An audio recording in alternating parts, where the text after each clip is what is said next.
Me robaron el vehículo. Acudo a las redes sociales. Llamo a la policía y para variar están de feriado. Normalmente estos tipos huyen con mi auto por la carretera, no sé, hacia Santo Domingo, hacia Riobamba, hacia el norte, al sur, por caminos vecinales, no sé. Aquí en este país hay algún registro histórico por donde se pueden ir. No existe, porque deliberadamente hubo un movimiento político que borró de la policía la trazabilidad del crimen en Ecuador. Y desde entonces... Porque el presidente de la República, escúchenme bien, ¿eh? El presidente de la República no es solo jefe del Poder Ejecutivo, es jefe de todo el Estado ecuatoriano. Y el Estado ecuatoriano es Poder Ejecutivo, Poder Legislativo, Poder Judicial, Poder Electoral, Poder de Transparencia y Control Social, Superintendencias, Procuraduría, Contraloría, todo eso es Estado ecuatoriano. Y desde entonces tenemos un cáncer con metástasis regado en todo lado. Vamos al tema. Miren esta fecha, 19 de junio del 2014. Para la mayoría, un martes cualquiera. Para la seguridad nacional del Ecuador fue el día en que se firmó el certificado de defunción de la inteligencia policial. Lo que te voy a enseñar en este video no es solo una lista de conjeturas, es el registro de una ejecución administrativa masiva. 322 servidores policiales borrados del mapa de un solo plumazo. Uno de ellos, Franklin, cabo primero de policía, con 15 años de servicio, con toda una carrera de experiencia, desechado sin derecho a réplica. Pero aquí está lo que nadie se atreve a decir. Esa baja no fue una limpieza de institución, fue el primer paso para desarmar la estructura que impedía que el crimen organizado se tomara el país. Si crees que esto es una exageración, mira este video para que entiendas, Borrego Mushpa. ¿Crees que el narco se tomó Ecuador porque son muy inteligentes? Error. El narco entró porque alguien los dejó con la copia de la llave, les puso alfombra roja y les apagó las cámaras. Y no fue un guardia de barrio. Fue la cúpula que juró protegerte. Mientras tú te peleabas en Twitter por política, ellos estaban diseñando una arquitectura del caos. Hoy vas a saber la historia de Franklin, un policía que de la nada expulsaron del sistema porque necesitaban cubrir esas plazas con carne nueva, obediente al sistema. Mientras tanto, él, Franklin, terminó con la piel destrozada y la vida en ruinas. Y así muchos de los 322 y más policías que fueron separados de la institución. Si eres de los que cree que esto ya va a pasar, cierra el video.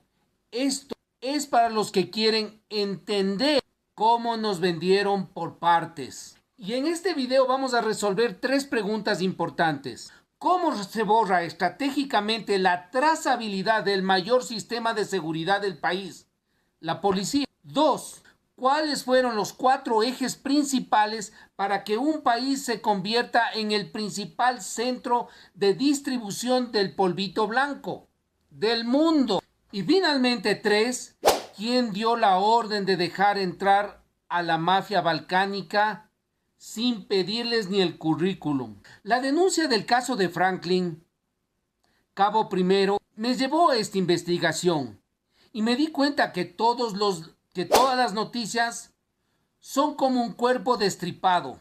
Todas están sangrando, pero nadie se dio la molestia de reconstruir el cuerpo para entender que lo había destripado.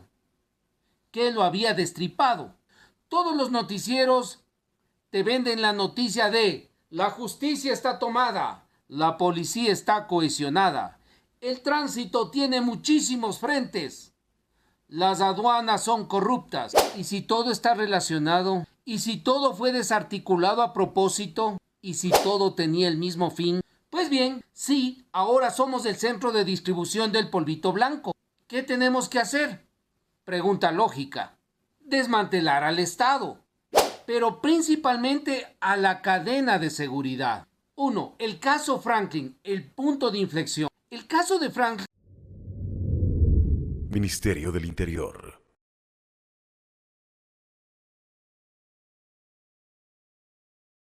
No solamente en el proceso de depuración de la Policía Nacional, sino en realidad en el proceso de institucionalización de la policía en el marco, obviamente, de nuestra nueva Constitución y también de este proceso democrático participativo.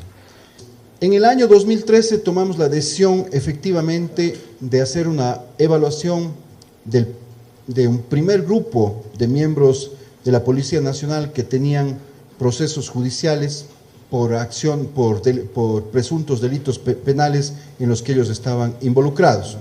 Y eso es fundamental, y este es un tema que, insisto, no ha venido de una acción externa, judicial, no ha venido de una acción de alguna instancia de una corte internacional. No, esto es un sistema, este es un proceso en el cual está involucrado el mando de la policía, la institución policial en su conjunto, el Ministerio del Interior y el gobierno. De aquí viene la decisión de autodepurar a la Policía Nacional.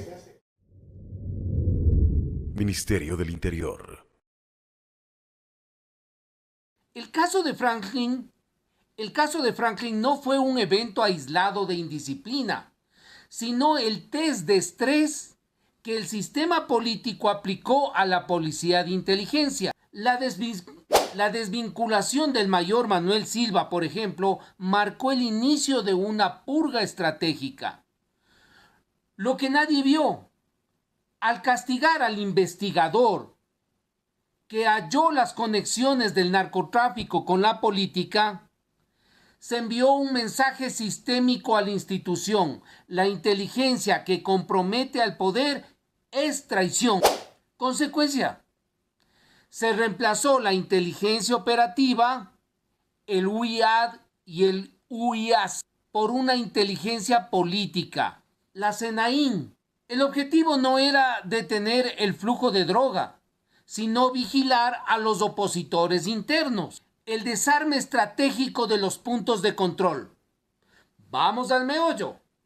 Para que el narcotráfico fluya, se requiere la eliminación de fricción de la cadena de suministros. Se procedió a un desmantelamiento por capas. A. Migración y la soberanía. La doctrina de la ciudadanía universal. Bajo un paraguas romántico constitucionalista, se eliminó la exigencia de pasado judicial. ¿Puedes creer? ¿Cuál era el objetivo oculto? Facilitar el asentamiento de estructuras delictivas como los Balcanes y emisarios de los carteles de Sinaloa y ese otro nueva generación, sin dejar rastro biométrico al historial delictivo. El Ecuador pasó de ser tránsito a centro de operaciones. B. Las aduanas, el SENACE, SENAE y los puertos. La politización de las aduanas y la falta de inversión en radares y escáneres no fue negligencia, fue una omisión planificada. Trazabilidad. Mientras el discurso oficial hablaba de soberanía, se retiró la base de Manta en el 2009. La salida de la FOL, Forward Operating Location, no fue reemplazada por capacidad nacional, creando un punto ciego en el radar del Pacífico. Control del tránsito y carreteras. Obvio, pues, por dónde tienen que andar los camioncitos. Al fragmentar el control de carreteras entre múltiples entidades, CTE, policías locales, etc., se debilitó la capacidad de interceptación de precursores químicos y cargamentos de cocaína que bajaban desde la frontera norte. 3. La ascensión de los serviles y la purga de los profesionales. El informe revela una estructura de ascensos basada en la lealtad ideológica y no en el mérito operativo. El mecanismo: se crearon procesos de evaluación subjetivos. Los oficiales que se negaban a colaborar con la línea de pensamiento eran dados de baja o enviados a puestos administrativos. La tropa coaptada. Muchos policías que ingresaron bajo la promesa de una policía civil y comunitaria fueron adoctrinados para ver al ciudadano como sujeto de control y al revolucionario como jefe supremo. Hoy muchos de esos elementos ocupan mandos medios y altos, facilitando la filtración de información a las bandas, a los GDOs. 4. La Paz Narco dirigía el acuerdo oculto. Entre el 2011 y el 2016, Ecuador experimentó una baja inusual en las tasas de homicidios, mientras las incautaciones eran moderadas. No fue eficiencia policial, fue un pacto de no agresión. El Estado permitió la libre movilidad del producto, polvito blanco, a cambio de que no hubiera sangre en las calles. El error de cálculo. Cuando el poder político que garantizaba el pacto se debilitó y las bandas se empoderaron económicamente, los capos ya no necesitaban al político. Pasaron de ser empleados a ser socios y luego a ser los dueños del territorio. Geopolítica del caos, el nexo con las FARC. La desarticulación de la policía ocurrió en paralelo a la flexibilización de la frontera norte. La desaparición de la unidad de inteligencia militar que rastreaba a las FARC permitió que el grupo guerrillero se convirtiera en el principal proveedor de los carteles mexicanos en suelo ecuatoriano. Pues bien, vamos a ver a mi pizarra a ver cómo se hizo todo en el tiempo. Y los datos son de terror. A través de esta tabla tú vas a ver todo lo que pasó, los acontecimientos a través del tiempo de los diferentes escenarios y unidades que se iban desmantelando. Empecemos primero en el 2007. En el 2007 obviamente aparece la Revolución Ciudadana. Obviamente uno de los principales problemas que tuvimos es que en el 2009 hay el cierre de la base de Manta. Sí, ese es uno de los temas más fuertes. El SNAI en ese entonces no aparecía, la policía mantenía el control, la migración todavía estaba en control de la policía, pero ya se crea la Comisión de la Verdad y que fue desde el 2007 al 2009 para investigar abusos pasados de la policía y de las Fuerzas Armadas, cosa que no sirvió de mucho. Pero mira esto, hay un surgimiento ya de los choneros en Manabí. Rasquiña asume liderazgo. La tasa de homicidios estamos en 15 a 18. La pérdida de inteligencia antinarcóticos. Ecuador se consolida como centro de tránsito entre del 2007 al 2009. Vamos al siguiente año, 2010 al 2013, el siguiente segmento de años. Los informes de inspectoría dicen que ya estaban investigando a policías. Empezaban las depuraciones. La policía sigue al mando del SNAI. Obviamente hay migración, pero ya aparece el Consejo de la Judicatura e inicia una purga masiva de jueces y fiscales. Se usa para alinear el proyecto judicial del proyecto. Adolfo Macías Fito emerge como su lugarteniente, clave de Rasquiña. La disminución ya empieza a bajar de 10 a 12. Empieza la preparación, reestructuración, control político de la justicia. Comienza a generar impunidad selectiva. Ojo, vamos al 2014, la denuncia de Franklin. Aquí, a través del acuerdo ministerial 4421, se desvincula a los policías. El SNAI todavía no aparece, sigue bien. Empieza ya a reemplazarse en migración los policías por civiles, encounter, aeropuertos, fronteras, reducción del control de tránsito en rutas claves, merma en antinarcóticos y custodia de bodegas de droga incautada. Ojo, mira cómo ya se va separando en la justicia, acciones de protección a policías desvinculados negadas. Los choneros se fortalecen en las cárceles. Va bajando la tasa de homicidios. Ojo con eso, va bajando la tasa, pero el país se va vendiendo, obviamente. Purga de experiencia policial, testimonios de abrir caminos para la droga. Vamos al 2014 y 2015. Aquí hay más desvinculaciones. El SNAI, la policía se retira progresivamente de las cárceles, se elimina reducción de unidades operativas civiles, asumen migración, la justicia, control total de la función judicial, los choneros dominan las prisiones, va bajando la tasa de homicidios. Vamos al 2018, acciones judiciales a policías desvinculados quedan bloqueadas. Hay el decreto en donde Lenín Moreno trata de recuperar algo, pero lamentablemente el SNAI ya está posicionado y está copado posiblemente por por las bandas delictivas. Reemplazo completado. Muchos puntos de migración por personal civil. ¿Te das cuenta cómo se va debilitando el Estado? Raskin y Fito controlan las prisiones y ya bajaron a 5 o 6 la tasa de homicidios. ¿Te das cuenta que a este punto el país ya estaba mal? Para este año 2024 al 2026, el control político de la justicia fue clave para la impunidad que permitió el ascenso del narco. El SNAI está en crisis total. La migración, los intentos de reforzar controles migratorios es imposible. Mayor independencia judicial. Ahora tenemos cierta independencia. Fuga Fito y hay una guerra total entre las bandas. Por eso Ecuador fue tomado por las bandas. Vamos al siguiente video. Lectura del caos. El gran engranaje había que desmenuzar para ir viendo cómo se desarticuló el país, ¿sí?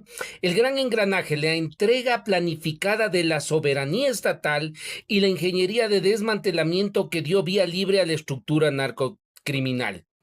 El gran engranaje estaba dado por el poder político, encristado por todo lo que es Rafael Correa y todo lo que abajo había, y las aduanas, la migración y el tránsito, que obviamente eran el canal por donde debía circular el polvito blanco. Si te das cuenta que al eliminar las aduanas, la migración y el tránsito estaban dando la trazabilidad necesaria. Mientras tanto, había una planta enquistada, parásita, que poco a poco iba tomando raíces en esas instituciones que ahora se iban transformando en ser civiles.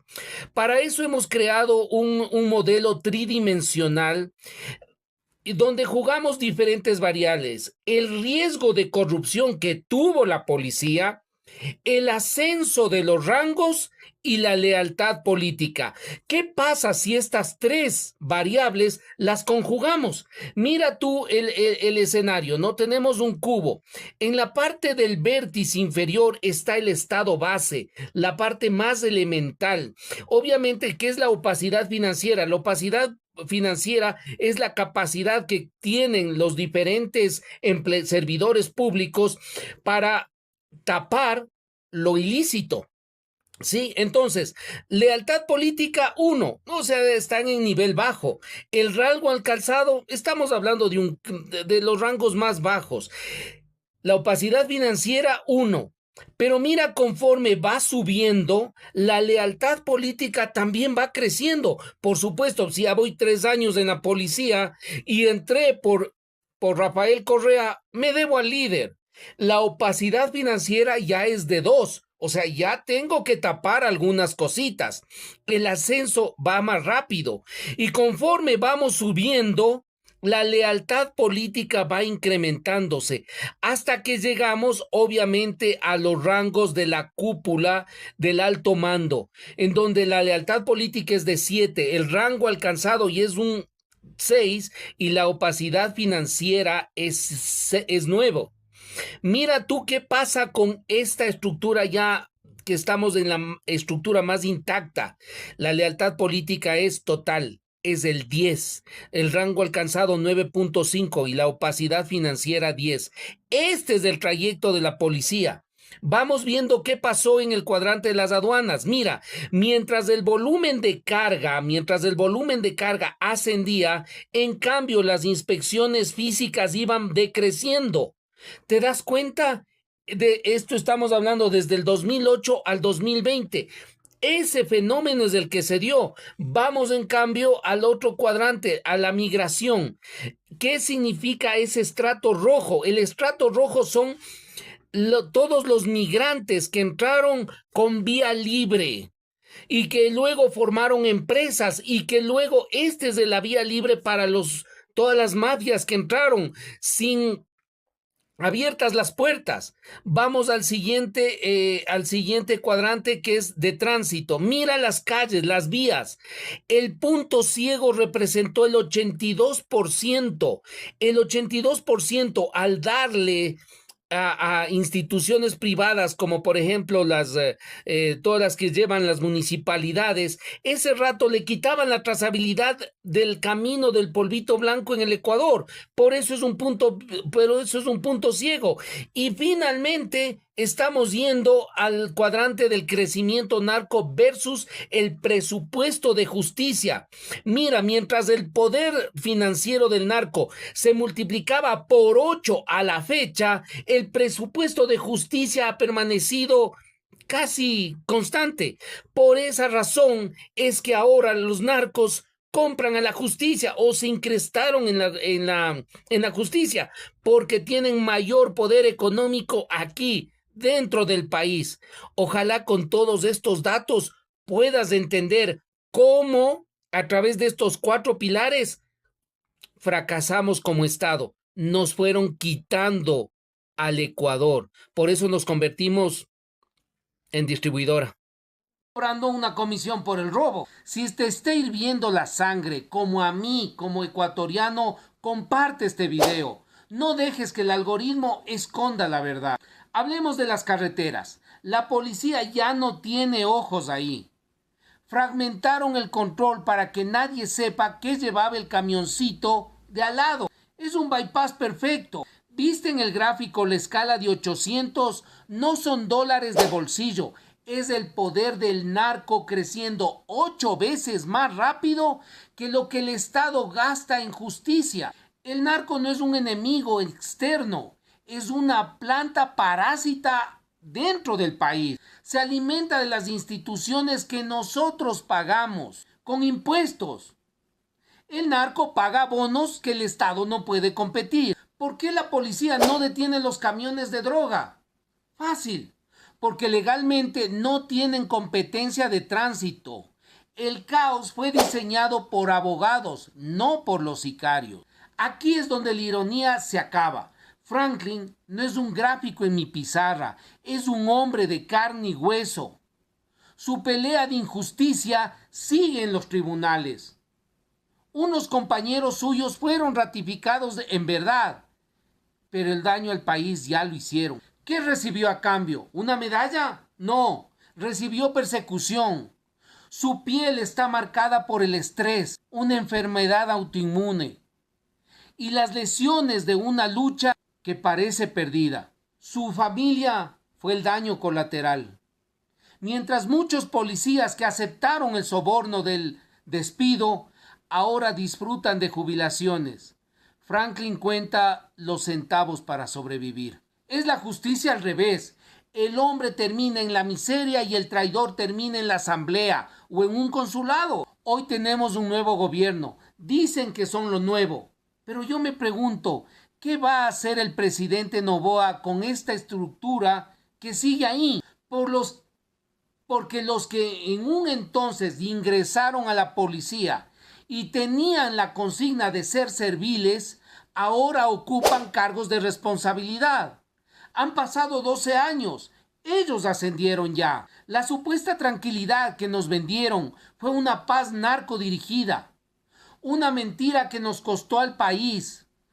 Franklin sigue gritando en el desierto. En resumen, mientras Franklin afirma categóricamente que el desmantelamiento tuvo como fin facilitar el narcotráfico y el control político, los documentos institucionales confirman que el proceso fue ilegal, arbitrario y viciado de la Constitución, lo que da sustento a la tesis de que los motivos reales de las bajas no eran técnicos ni éticos. La Corte Constitucional ha seleccionado estos casos debido a la gravedad de la aplicación de criterios disciplinarios para separar a cientos de policías sin el debido proceso ni derecho a la defensa. Si llegaste aquí, no te pido un like.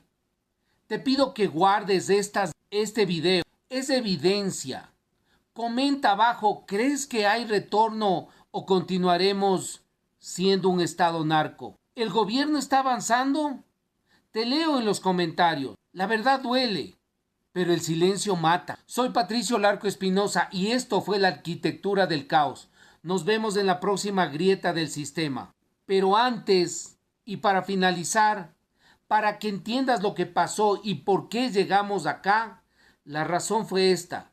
Cuando el poder político que garantizaba el pacto se debilitó y las bandas se empoderaron económicamente, los capos ya no necesitaban al político. Pasaron de ser empleados a ser socios y luego a ser los dueños del territorio.